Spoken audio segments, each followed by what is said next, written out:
आज हम पढ़ने वाले हैं यूपी टेट के लिए मोस्ट इम्पोर्टेंट क्वेश्चन। तो ज़्यादा बात न करते हुए चलिए प्रश्न हल करते हैं, ठीक है। तो ये फास्ट मोड में रहेंगे, ज़्यादातर अब रिवीजन का टाइम है, ठीक है ना। तो हमारा पहला प्रश्न है, रेशम कीट पालन को किस नाम से जाना जाता है? तो ये जाना जाता है सेरिकल्चर। पी को पढ़ेंगे हम, बी में से मधुमक्खी पालन, मधुमक्खी पालन। पिसिकल्चर, पी से खाली मछली, पी से खाली मछली, तो मछली उत्पादन से संबंधित है पिसिकल्चर। विटीकल्चर है हमारा अंगूर की खेती से संबंधित, ठीक है, अंगूर की खेती से संबंधित।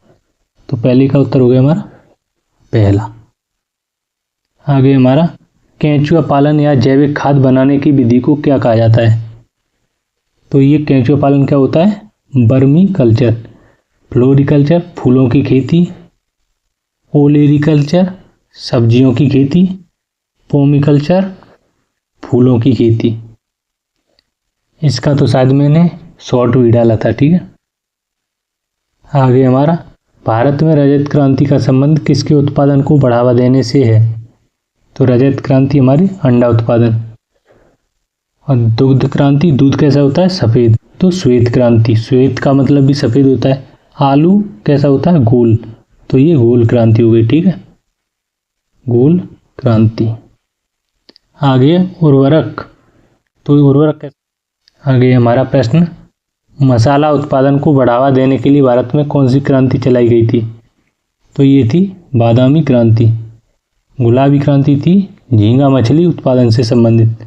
पीली क्रांति तिलहन उत्पादन से संबंधित।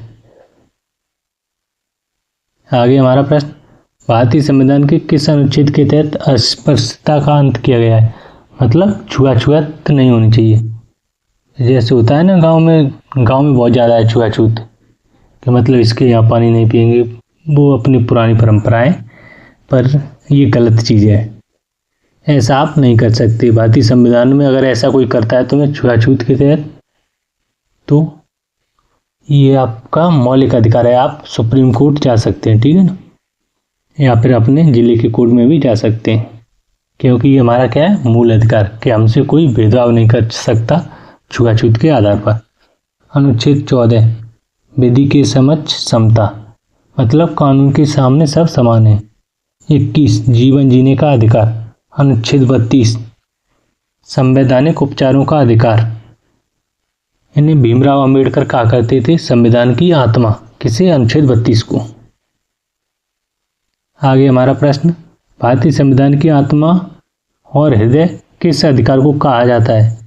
तो ये संवैधानिक उपचारों के अधिकार को। समानता का अधिकार अनुच्छेद 14 से 18। स्वतंत्रता का अधिकार 19 से 22। भारत को राष्ट्रपति को पद की शपथ कौन दिलाता है? तो भारत के राष्ट्रपति को पद की शपथ कौन दिलाता है? ये दिलाता है सर्वोच्च न्यायालय का मुख्य न्यायाधीश। और राष्ट्रपति यदि अपना त्याग पत्र देगा तो उपराष्ट्रपति को।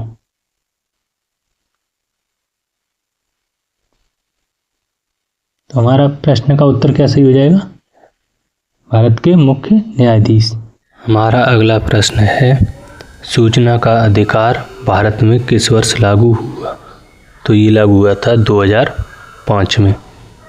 वर्ष 2009 में शिक्षा का अधिकार अधिनियम आया। कब आया शिक्षा का अधिकार अधिनियम? 2009 में। लागू कब हुआ? 1 अप्रैल 2010 को, 1 अप्रैल 2010 को, ठीक है।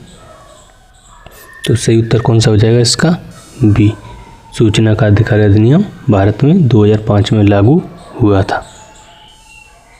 भारतीय संविधान के किस संशोधन द्वारा प्रस्तावना में समाजवादी और पंथनिरपेक्ष शब्द जोड़े गए? इसके साथ एक शब्द और था, वो था हमारा अखंडता, अखंडता।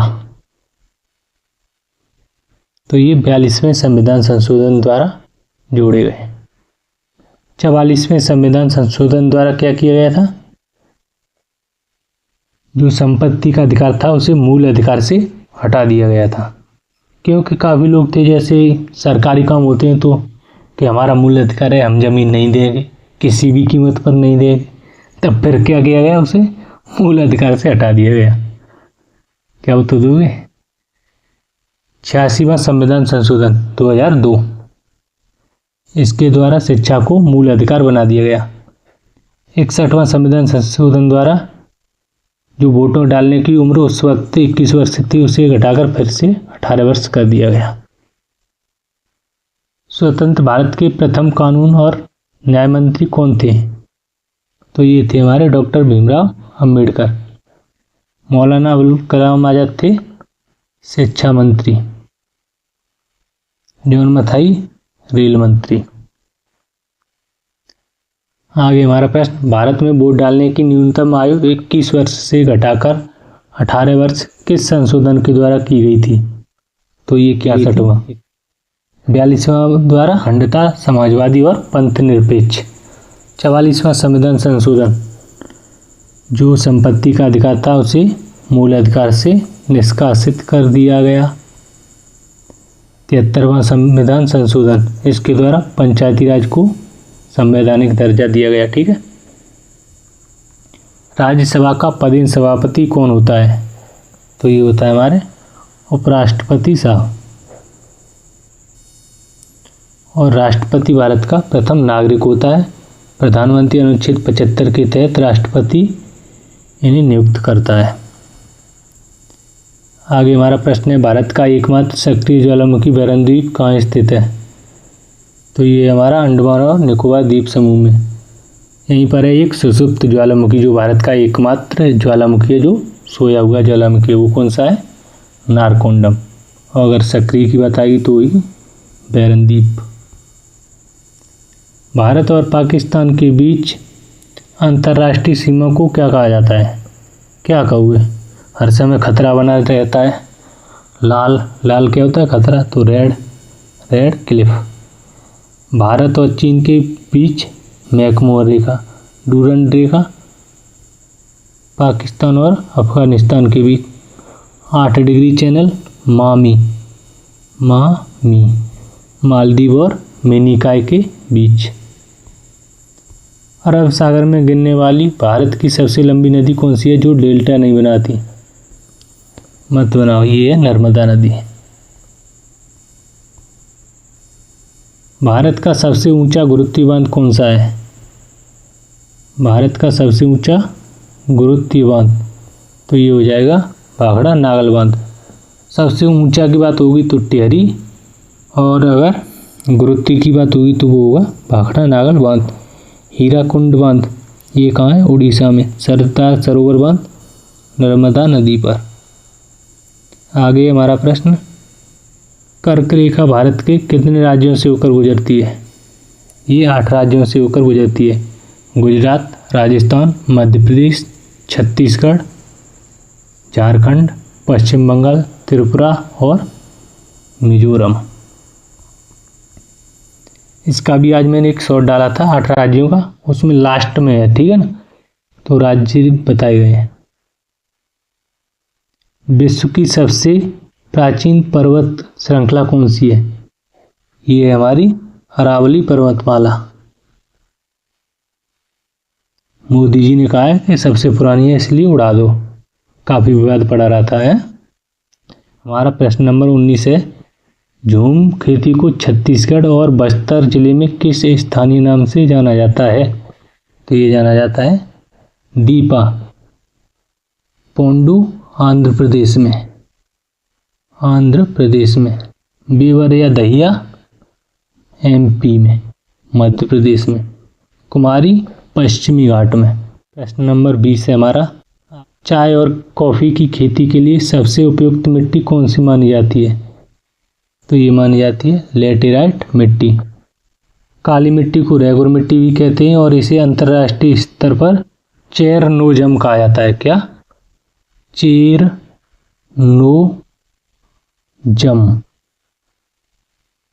ठीक है।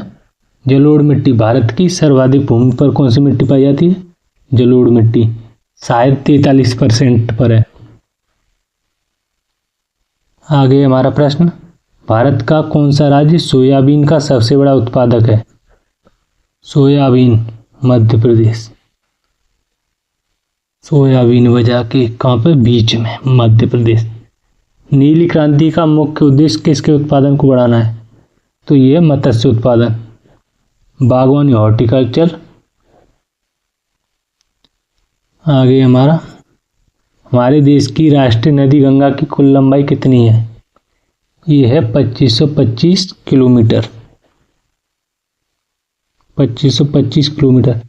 2900 है ब्रह्मपुत्र की। लोकसभा अध्यक्ष अपना त्यागपत्र किसे सौंपता है? राष्ट्रपति ने किन्हें दो तो? राष्ट्रपति ने दो तो उपराष्ट्रपति को। तो जे किन्हें देंगे? अध्यक्ष हैं तो जे उपाध्यक्ष को देंगे। लोकसभा अध्यक्ष, लोकसभा उपाध्यक्ष को, राष्ट्रपति उपराष्ट्रपति को। भारतीय संविधान के किस भाग में मूल कर्तव्यों का उल्लेख है? मूल कर्तव्य 3 में है मूल अधिकार, 4 का इसका उत्तर हो जाएगा, और 4 में है नीति निर्देशक तत्व। और मौलिक कर्तव्य किस में है? या मूल कर्तव्य भाग 4 के में। अब तुम्हारे लिए प्रश्न है, ये बताना संविधान की शुरुआत में या फिर जब संविधान बना था तब मूल कर्तव्य कितने थे? जरूर बताना सर्च करके, ठीक है। भारतीय संविधान सभा की प्रारूप समिति के अध्यक्ष कौन थे? तो ये थे हमारे भीमराव अंबेडकर जी। डॉक्टर राजेंद्र प्रसाद संविधान सभा के स्थायी अध्यक्ष थे। और अस्थायी कौन थे? डॉक्टर सच्चिदानंद सिन्हा। भारत का मैनचेस्टर किस शहर को कहा जाता है जो सूती वस्त्र उद्योग के लिए प्रसिद्ध है? भारत का मैनचेस्टर, अहमदाबाद। विश्व की सबसे बड़ी मीठे पानी की झील कौन सी है? ये है सुपीरियर झील। और सबसे खारी, कैस्पियन सागर। चिल्का झील उड़ीसा में, बुलर झील जम्मू कश्मीर में।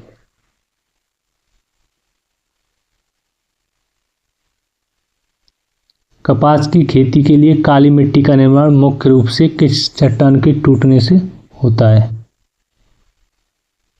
कपास की खेती के लिए काली मिट्टी का निर्माण ये होता है बेसाल्ट चट्टानों से।